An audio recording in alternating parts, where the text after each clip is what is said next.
Hey folks, how's it going?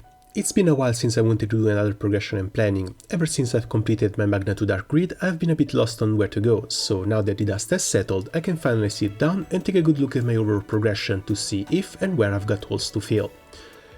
So let's start with characters. On the gacha side, I've been really lucky on New Year's and managed to cross 5 more of my wishlist. My most desired ones are now the 2 missing Zodiacs, Vajira and Mahira, and after that, Granblue, Orchid and Rosetta, both for their characters and weapons. I'm afraid the Flashfest characters are going to have to wait a bit longer though, as I'll most probably spark again on a Legfest banner that has both Zodiacs in it. Should I only be able to get one out of that spark, I might actually give in and use this hero ticket to get the other. I don't main a particular element, so the 100 gold moon weapons aren't that appealing to me. Other options would be to spark on Valentine for one of the new characters, or a Flashfest Gala one, Vera or Orchid. Or to straight up wait for the anniversary to come to pass and spark on early April, since last year that Legfest had 3 available Zodiacs in it. But I'm not too fond of the idea on sitting on over 300 rolls for 3 months. After the Zodiacs, I'll probably keep going after summer units. The date of that spark is going to depend on the anniversary rolls and pick ticket though. If I manage to get enough Flash Gala characters, I'll definitely be waiting on the 28th of August Legfest, which will have all the 2020 summer characters on rate up and sparkable. After August, it's hard to say. At a rate of 65 to 70 rolls a month, it doesn't take much to beat another spark, but Halloween, Christmas and New Year's are clustered a bit too close together, and the roulette gives such a big discount on a spark that it's a waste not to make use of it. In order to avoid getting salty over missing Christmas units, I might be prepared to wait and spark for Kondula, the Ox Zodiac, later in the year, but it's kind of a long shot, so only time will tell. Plus, any new release, especially Grand characters, is going to heavily influence that choice. To put it all in numbers, I've started January with 300 rolls, I'll probably end it on 370ish. Here's a full breakdown of the event and main sources of crystals for the month. In February, the only sure thing to come are going to be the Society event, which opens the way to Zeta 5 star, and an event rerun in the middle of the month. Last year, we also got a Proving Grounds, a Valentine Guild War, and What Makes the Sky Blue rerun, which would bump the rolls from 35 to 62. March is going to bring some crazy stuff along, starting with the Eternals event replacing What Makes the Sky Blue. Being a big scope event, it has good chances of being the two-parter. 000 lasted from February 28th until March 23rd, with an event rerun going in the background. But the biggest thing in March is definitely going to be the anniversary, with a fairly long MagnaFest and gifts from the anniversary stream. Last year we went through 2 MagnaFests, the first one lasting 16 days and the second 21. I can't remember if we got 3000 or 6000 crystals from the stream alone, so at least 3000 for now. Like this, I'm up to 75 rolls, for a grand total of 509. The anniversary ticket is going to add a 10 roll to that, so I should start April on 520 rolls. Possibly spark once and keep saving until August. By then I should have 500ish rolls, and sparking again is going to mean having to wait until October to have another spark ready. The 65 rolls per month average is actually a bit low, but I think it's better to manage my expectations and end up with more rolls than expected, rather than the opposite and failing to spark as planned. I'm not taking into account quite a few things, such as new side stories and main story chapters, trophies, April Fools, which may or may not come with another 10,000 crystals like last year, Twitter campaign and extra rewards from the summer fruit and draw period, and so on. All of that is extra. By the end of the year, I should have 2 or almost 2 sparks ready. I might blow one on Christmas characters and make use of whatever rolls I have left over on the New Year's Legfest for the Ox Zodiac. Am I looking too far ahead? Probably, but I don't think it's going to hurt to have a general idea on when a spark can become available. As for the anniversary ticket itself, if it gets updated to allow you to pick any characters except the Zodiacs and Grand characters released after 2019, my choices are going to be Vera, Orchid, Shiva, Valentine Clarice, Summer Anthuria, Summer Haluel and Maluel, and Christmas Narmea. We'll be going through another roulette with summer characters though, so I'll be keeping my fingers crossed and hope I'll be able to use it on Christmas Naru. On the farm rule side, I'm ashamed to admit I've been slacking hard on Guild War 5 stars, so I need to pick up the pace. As the Guild Wars rolled around, I kept accumulating weapons to try and 40-box their upgrades. So far I've got 10 spears, 10 axes, a few staves and a harp ready. But I'm not sure who to upgrade first. Uno doesn't feel that much of a priority anymore. Trio isn't exactly in our top shape, even though I would enjoy 2 million ground zeros. Quadre shares Uno's boat. 5th I might actually need in order to clear Gilbert Proud Plus. 6 feels fine at 4 star and I don't feel the need to upgrade Siete either. Octo could be nice for some more damage and charge attacks, Neon for more wind buffs, and lastly I would like Tien for a meme skill damage fire team. Content wise, we're about to get another Gilbert tier solo raid with a Great Wall, which might require 1 or more 5-star Returnals to clear it. So I think I'll make 5th as my next 5-star Returnal and then work on whoever I'm going to need for the Great Wall afterwards. I'm going to try and 5-star at least 4 more Eternals this year, I do have enough bars. Now the Arcarum ones. I think I'll be sticking to my plan and go for Maria Theresa followed by Fro, even if I've got a half idea to uncap the Sun Summon a bit before starting to work on the Devil. So here's my progress for Maria. I honestly didn't expect to be this close. Just a few more extras to buy with Arcarum points, the Toxic Tulips can be bought with Cerulean Stones, and it doesn't take much to farm Trial Fragments. I know what else I'll be doing this week. As for Fro, she's going to need quite a few more Ideans and a lot more Astras. For Spar Steel, she's still going to need an Evolite Stone. If I redirect all my resources on her and manage to get an Evolite Stone from the Guild War, I might actually make her in time for this month. Otherwise, I'm going to have to wait for another Guild War and save up on medals in the meantime. Still, I'm not too far behind.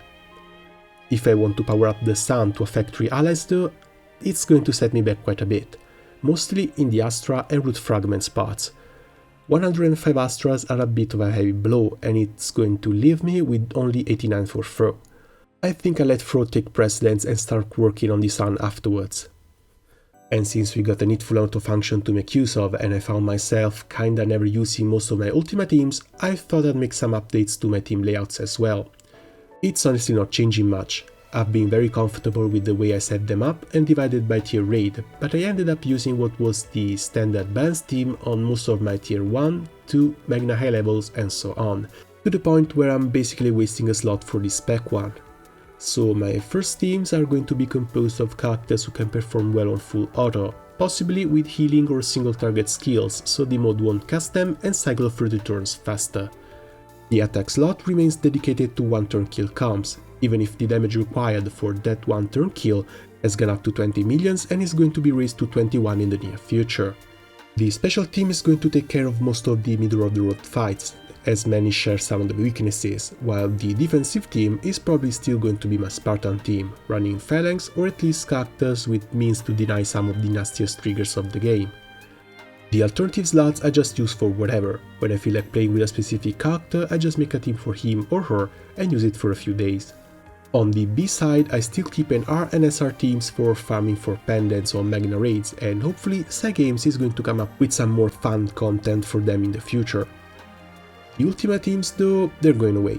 I found out I pretty much never use them and I'd much prefer to just leave those slots to teams containing characters that I like but who can't make it in the main ones, or for specific fights outside the ones I've already covered, like Proving Grounds or Lucilius high level. Alright, let's move on to the grids.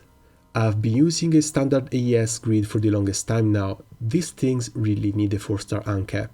I've been liking the Rise of the Beast gun a lot, and the double Ushum Girls can be an interesting setup for skill damage teams, with Samarilsa and Athena. A Cosmos Sword could be interesting as it would grant more damage cap than the Zook Katana Melus if I also replace the EX weapons with Ushum Girls. So I guess that's something to try. On the other hand, a Skills of Dominion, Highlander grid with just 1 AES, 1 Cane, 1 Shiva Sword and Spear could also be a possible upgrade, so I'll start looking into that as well. As far as switching to an Agni grid, I only currently own 2 Ixabas, and of that to make do with Athena weapons, so I'm not sure I'd like to make that investment. My Water Magna 2 grid has been mostly fine thanks to Europa and the strength buff from the Xeno hub. I might farm a 3rd Europa hub for an OTK setup, or upgrade some Europa staves for a full staff team. For a primal upgrade, I currently only have 2 Murgle, 1 Drunk Ball and 1 Europa staff, so I might just try a free-to-play version with 2 Thimbles and the Rise of the Beast axe and melee weapons. I'm only 1 Sunstone away from maxing out Barrier 2. My Earth is a full Magna 2 grid and I've been really enjoying it. I don't think I want to change anything here for the moment, at least not until I get Kame, the Skills of Dominion and Gilgamesh's axe. Wind is in a bit of a weird spot, kinda low damage, kinda low Ogi damage. I've heard the Cosmos gun grid has made a comeback, so I might try it. My light really needs that Cosmos sword, but I'm at the mercy of Grand Order's drop rates for it. A few more meat and bows and I'll have a complete Magneto grid as well. I think it's going to be interesting to compare them. No Eden, Certificus and only one Gambantane mean no Zeus though.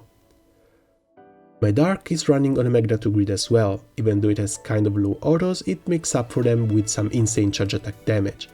I'm kinda looking into a gun grid so I don't have to rely on enemies so much. 2 Blood Gangs and only a single Fallen Sword though kinda prevent me from upgrading to Hades. While I don't really feel stuck playing Magna grids, I'm kinda hoping for some more good RNG so I can start upgrading a couple of elements to Primal, mainly Fire and Water. Now, summons. I've been really blessed this December and managed to get all 3 big ones, Bahamut, Lucifer and Shiva, which have been eluding me for years at this point.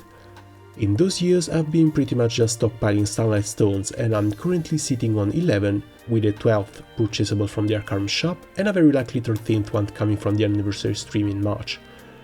I need at least 2 for my next Evokers and 1 more to bring the Sun to SSR. This leaves me with 10 stones to uncap accurate summons. 3 of them are going into Bahamut, no questions asked.